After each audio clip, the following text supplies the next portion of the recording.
Hi hello అందరికీ అందరు మంచిగా ఉన్నారా? ఈరోజు వీడియో ఏంటంటే బెంగళూరులో చికెన్ వండుతున్నాం.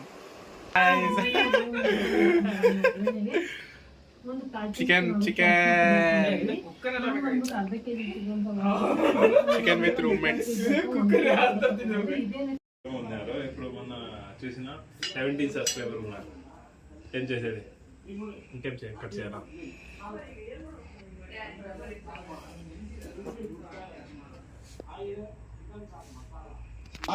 ಬಾಂಡಿಗೆಲ್ಲ ಅಂಟ್ಕೊಳುತ್ತೆ. ರಸ್ಕತೆ ಬೆಲೆ ಗೊತ್ತಲ್ಲ, ಈ ತರ ಅದೆಲ್ಲಿದೆ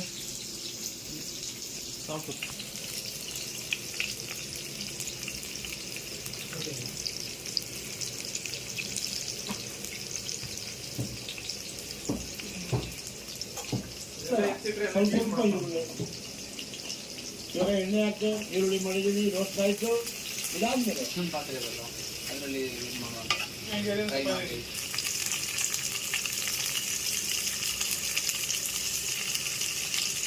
ಅದನ್ನ ಯಾವ್ದು ರುಬ್ಕೋತಾನೆ, ಆಮೇಲೆ ಡೈರೆಕ್ಟ್ ಚಿಕನ್ ಹಾಕೋದು ಇದಕ್ಕೆ.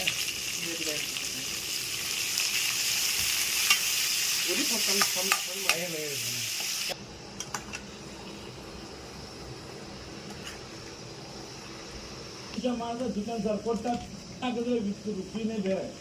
ಕಿನೋಟ್ ಹಾಕಿದ್ರೆ ಸ್ವಲ್ಪ ರುಚಿ ಕಮ್ಮಿ ಆಗುತ್ತೆ, ಸ್ವಲ್ಪ ಗೋಚರ ಮಾಡಿದ್ರೆ ಟೇಸ್ಟ್ ಆಗಿರುತ್ತೆ. ಇನ್ನೊಂದು ಸ್ವಲ್ಪ ಉಪ್ಪು ಕೊಡಪ್ಪ.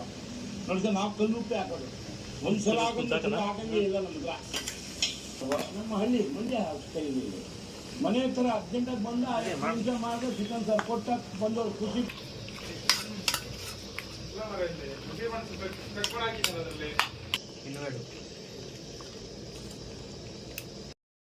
ಮೈಕ್ರೋಸಾಫ್ಟ್ ಮಾಡಿ ನೋಡ್ತಾರೆ.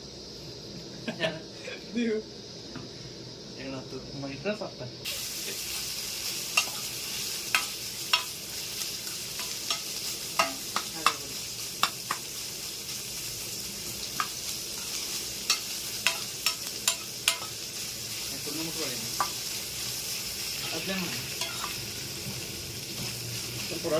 ನಾಲ್ಕು ನಿಮಿಷ ಆಗೋದು. ಸ್ವಲ್ಪ ಧನಿಯಾ ಮುಂದೆ ಇದ್ದು ರುಚಿ ಚೆನ್ನಾಗಿ ಬರುತ್ತೆ. ನೋಡಿ, 6 ಲವಂಗ, ಒಂದು ಇಡೀ ಲವಂಗ, ಚಕ್ಕೆ ಲವಂಗವು ಅದೊಂದು ನಾವು ಇನ್ನೊಂದು 2 ಹಾಕ್ಬೇಕಂಗ.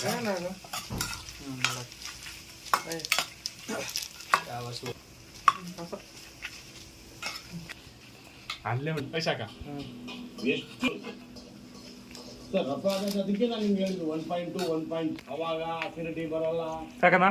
ಖಾರ ಅವಾಯ್ಡ್ ಆಗುತ್ತೆ, ಎಲ್ಲ ಅವಾಯ್ಡ್ ಆಗುತ್ತೆ. ಇದನ್ನ ಹಿಡಿತೀರಾ, ಆಮೇಲೆ ಗಂಧ ರುಬ್ಬಿ ಮಸಾಲೆ ಹಾಕಿದ್ರೆ ಆ ಟೇಸ್ಟ್ ಸೂಪರ್. ಅದು ಯೂಸ್ ಮಾಡಿದಾಗ ಆ ರುಚಿನೇ ಬೇರೆ, ಆ ಪ್ರೀತಿನೇ ಬೇರೆ, ತಿಂತಾ ಇರೋ ಮಜಾನೇ ಬೇರೆ. ಇಲ್ಲ ತೆಂಗಿನಕಾಯಿ ಅರ್ಧ ಕೆಟ್ಟು ಒಂದು ಕೆಜಿಗೆ ಅರ್ಧ ಕೆಟ್ಟು ರುಚಿಗೆ ಹಾಕ್ತಾ ಇರಬೇಕು, ಮಾಡ್ತಾ ಇರಬೇಕು, ತಿಂತಾ ಇರಬೇಕು. ಸರ್ ಒಂದು ಕೊಬ್ಬರಿ ಹಾಕಿದ್ರೆ ರುಚಿನೇ ಬೇರೆ. ಆಮೇಲೆ ಸಾರು 5 ದಿನ 6 ದಿನ ಇಟ್ಕೊಂಡು ನೀವು ರುಬ್ತಾ ಇರೋದು. ಆಗಿದೆ ಚಿಕನ್ ಸಾರು ಮಸಾಲ ನೋಡಿ. ಬಿಸಿ ಇದೆಯಾ? ಲ್ಯಾಬ್ ಕಿಚನ್ ಅದೇ ಎಷ್ಟು ಬರ್ತಿದೆ ಚೆನ್ನಾಗಿದೆ. ಸಾಕಿದ ಸ್ವಲ್ಪ ಹಾಕ, ಆಮೇಲೆ ಸ್ವಲ್ಪ ಇನ್ನೊಂದ್ಸರಿ ಹಾಕೋದ್ಬೇಕು. ಎಂತಕ್ಕೆ